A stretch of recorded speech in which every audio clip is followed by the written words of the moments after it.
Hello students, welcome you all in my channel Maths by Shilpa, and today I am come with the topic matrix, and this is lecture 1 of this chapter, and this is very helpful in class 12th as well as JEE entrance exams में भी काफ़ी helpful है। सो हम इसके सारे topics को cover करते हुए चलेंगे। लेक्चर 1 है, तो चलिए शुरू करते हैं। मैट्रिक्स देखिए जनरली होता क्या है, जो बच्चे नए हैं जिन्होंने आज से पहले मैट्रिक्स सुना नहीं है तो उनको ये लेक्चर लेना बहुत ज़्यादा ज़रूरी है। मैट्रिक्स जनरली क्या होता है, मैट्रिक्स एक तरीके का डेटा प्रेजेंटेशन होता है। डेटा हम इसमें किस तरीके से प्रेजेंट करते हैं, तो हम एक एग्जांपल से इसको समझेंगे। जैसे सपोज़ करो हमने लिया है कि ए और बी हमारे पास दो स्टूडेंट्स हैं and they are having some rubbers. Okay, हमने कोई भी ऑब्जेक्ट्स ले लिए यहाँ पर। सपोज़ करो मैंने स्केल ले लिया, कुछ पेंसिल्स ले ली मैंने यहाँ पर। तो हम ये मानकर चल रहे हैं कि स्टूडेंट ए है, ये दोनों कौन है हमारे पास, ये दोनों स्टूडेंट्स हैं सपोज़ करो, है ना। हमने ये एग्जांपल लिया है कि डेटा को किस तरीके से प्रेजेंट करता है मैट्रिक्स। तो सपोज़ करिए कि स्टूडेंट ए के पास 3 रबर्स हैं, ए के पास 2 स्केल्स हैं और 3 पेंसिल्स हैं, ठीक है। बी के पास 0 रबर्स हैं, 5 स्केल्स हैं और बी के पास कितनी पेंसिल्स हैं, हमारे पास 7 पेंसिल्स हैं। तो इस तरीके से हमने डेटा को लिखा।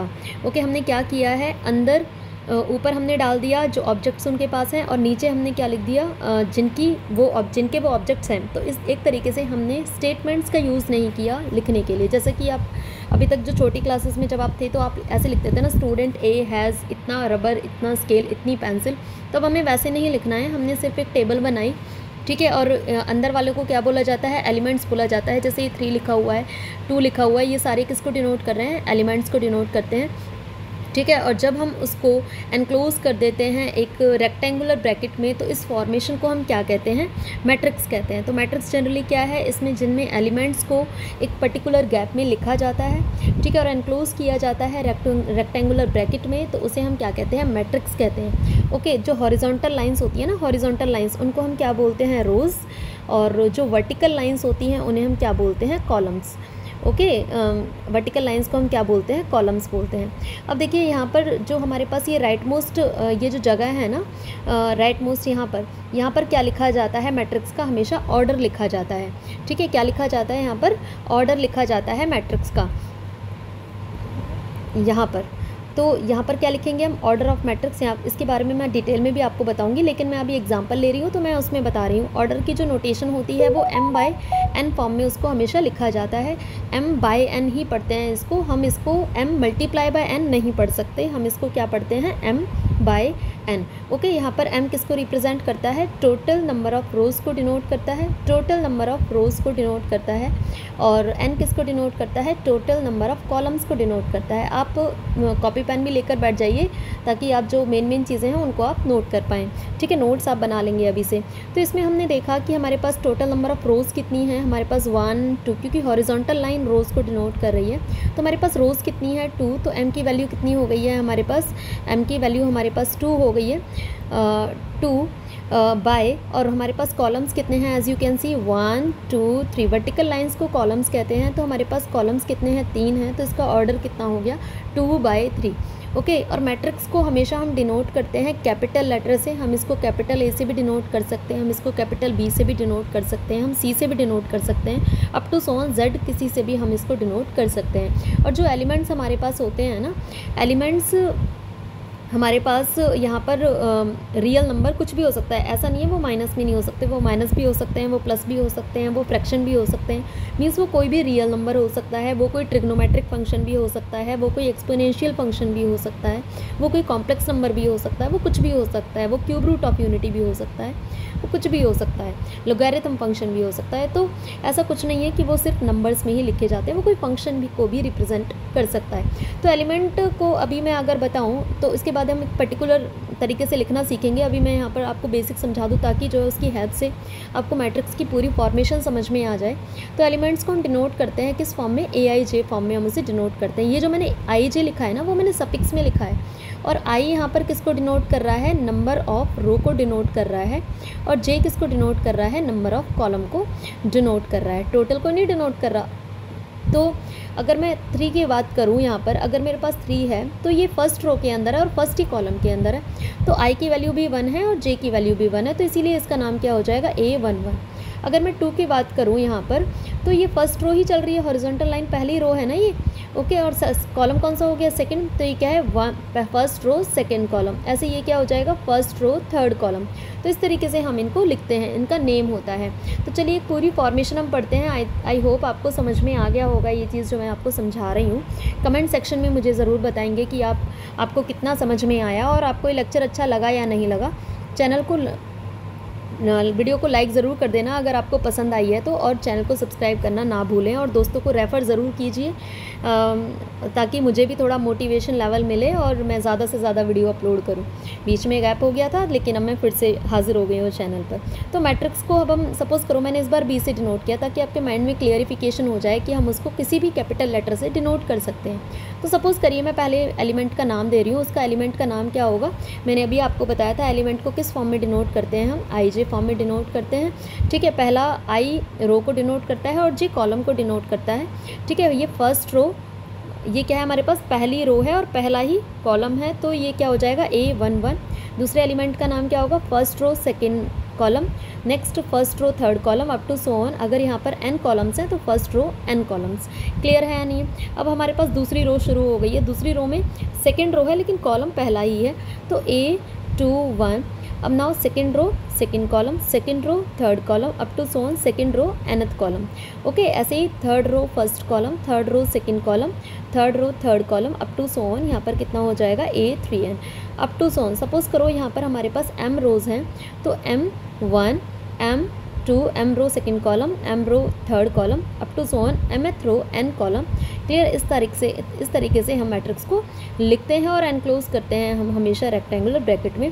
आपको एक बात और पता होनी चाहिए, हम रेक्टेंगुलर ब्रैकेट की जगह हम एक सर्कुलर ब्रैकेट का भी इस्तेमाल करते हैं, कहीं कहीं बुक्स में करते हैं। NCERT RD. शर्मा में आपको रेक्टेंगुलर ब्रैकेट मिलेगा देखने को, लेकिन उसकी एग्जाम्पलर है और यू लाइक है उसमें आपको सर्कुलर ब्रैकेट भी मिल जाएगा। तो इस तरीके से हम उसको एनक्लोज कर देते हैं, ऐसे भी कर देते हैं और थोड़ा सर्कुलर में भी कर देते हैं, ओके। तो अंदर वालों को हम क्या बोलते हैं, अभी मैंने आपको बता दिया था कि A11 वगैरह ये किसको डिनोट कर रहे हैं, आपके एलिमेंट्स को डिनोट कर रहे हैं। ऑर्डर इस मैट्रिक्स का क्या हो जाएगा, m रोज थी n कॉलम, तो m/n इसका हमारे पास ऑर्डर हो जाएगा, ठीक है। अंदर वाले एलिमेंट्स हो गई, डिनोट किया जाता है कैपिटल लेटर से, ठीक है। ये इसका ऑर्डर होता है। उसके अलावा एक छोटी सी बात आपको और बतानी है कि टोटल नंबर नोट, ठीक है, नोट्स में लिख लेना है इनको।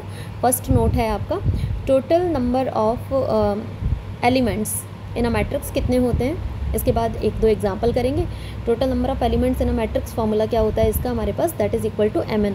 मीन्स हम अगर mn एलिमेंट्स, अगर हम इसको ऑर्डर को आपस में मल्टीप्लाई कर देना तो वो निकल कर आ जाता है कि कितने नंबर ऑफ़ एलिमेंट इस मैट्रिक्स के अंदर प्रेजेंट है। जैसे इसका ऑर्डर 2/3 था, अगर 2 3 कितने होते हैं 6, तो आप देख सकते हैं कि इसमें 6 ही एलिमेंट्स है, 1 2 3 4 5 6, ठीक है। तो हम ऑर्डर को मल्टीप्लाई करके उतने एलिमेंट्स को हम चेक कर सकते हैं। उसके बाद जो इसका सेकंड नोट आता है वो क्या आता है कि हमारे पास टोटल नंबर ऑफ़ मैट्रिसेस निकालने का एक फार्मूला होता है जिस पर बेस्ड 1 मार्क का क्वेश्चन आ जाता है। टोटल नंबर ऑफ़ मैट्रिसेस निकालने का एक फार्मूला आता है जो कि प्रोबेबिलिटी में भी काम में आ जाता है और मैट्रिक्स में भी काम में आ जाता है। इसका फार्मूला होता है total possible entries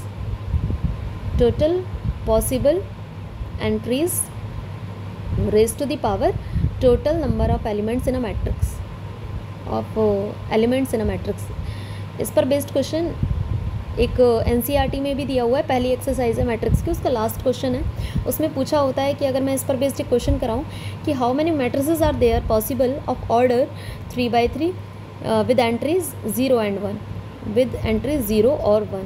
So how many possible matrices are there, how many possible matrices are there।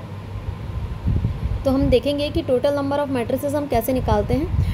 Entries हम कितनी दे सकते हैं, 2 दे सकते हैं। तो टोटल पॉसिबल एंट्रीज़ तो 2 है हमारे पास। टोटल नंबर ऑफ़ एलिमेंट्स कितने, 3 3 9, तो 2 raised to power 9 that is equal to 512 matrices हम बना सकते हैं with the help of entries 0 और 1 ऑफ ऑर्डर 3/3, ठीक है। तो आपको समझ में आई होगी। अब अगर सपोज़ करो एक क्वेश्चन आ जाता है हमारे पास, क्वेश्चन हमने ले लिया, right possible orders of matrices having 36 elements, okay 36 elements. अब हमें पता है कि अगर मैंने 36 एलिमेंट्स की हमें कोई कितने पॉसिबल ऑर्डर हो सकते हैं, तो हम क्या क्या ले सकते हैं इसके अंदर, हम ले सकते हैं यहाँ पर कि 1 भी इसका फैक्टर, तो 1/36 हो सकती है ऑर्डर, और वो 36/1 भी हो सकता है। मल्टीप्लाई करने पर 36 आना चाहिए, ये आपको बहुत अच्छे से पता है, अभी मैंने समझाया आपको। और 1/36 और 36/1 आपको दोनों लिखनी है, क्योंकि दोनों एक बात नहीं है। 1/36 का मतलब उसमें एक रो है और 36 कॉलम है, और 36/1 का मतलब उसमें 36 रोज़ हैं और एक कॉलम है। उसके बाद 2 का मल्टीपल 18 से करें, 2/18, 18/2। अगर हम 3 की बात करें, 3/12 एंड 12/3। ठीक है, अगर हम 4 से करें, 4 से भी चला जाएगा ये, 4/9 एंड 9/4। आई थिंक इसके अलावा कोई और फैक्टर इसका नहीं होता है। तो ये पॉसिबल ऑर्डर्स हैं जो मैट्रिक्स के बन सकते हैं विद हैविंग एलिमेंट 36। ओके, उसके बाद मैं एक क्वेश्चन और बता देती हूँ आपको कि सपोज़ करो कि हमारे पास एक रिलेशन दे दिया Aij is equal to i minus 2j का mod, and we need to क्या कहते हैं, बनाओ, make a matrix of order 2/2। अब हमें पता है कि भाई 2/2 ऑर्डर हमें बनाना है मैट्रिक्स का। तो हमें मैट्रिक्स का जनरल फॉर्म पता है कि हमने सपोज़ करो मैट्रिक्स का नाम ए दे दिया, अगर क्वेश्चन में गिवन होगा तो नाम वही यूज़ करना है आपको।